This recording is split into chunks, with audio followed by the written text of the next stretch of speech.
morning. This is day 9 of the challenge. Got another hour today. Did some hill repeats on this little hill in Jackson Park, which ironically we're going to use again tonight for running intervals. So big day of intervals on this silly little hill. We just wanted to bring out the cross bike and double check that Jackson Park was dry enough so we're not going to wreck the trails, but there's sections of it that are in good enough shape that you can certainly run on it and not wreck the trails. So those are the sections we're going to use tonight, including this hill. And you can see I've got my ultra protective toucan sunglasses on again.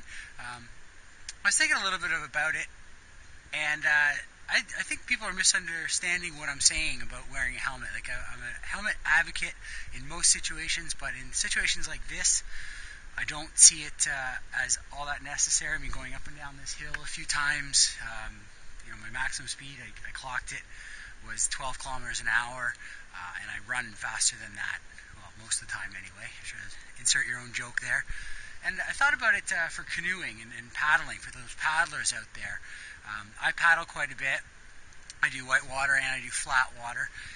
And certainly during white water I'll put my helmet on, but during flat water I don't put a helmet on. And I think people are taking this argument and applying it just across the board, that no matter what, should have a helmet on.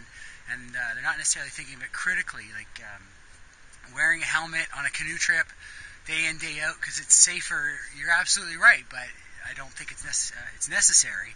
You could use the same arguments on you never know, and absolutely you're right, but the chances of you getting hurt on a flat water canoe trip are silly. But if you just applied your helmet wearing across the board to paddling, then that's where we'd be at, and I think that's what we've done with helmet safety. And I'd rather see more cyclists out there than less. And I've done some searching for some stats, and the only stat I've come across so far is the one from Australia, where when they made helmet laws mandatory for everyone, cycling dropped 30%.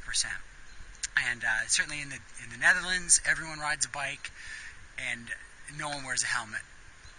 If there's other stats out there, please email them, post them on the link here. I'd love to read them. I did peruse a bunch of stats, and those are the ones that I came up with. But there's probably a lot more out there on both sides of the argument. So please post those. And that's it for today. So see you tomorrow.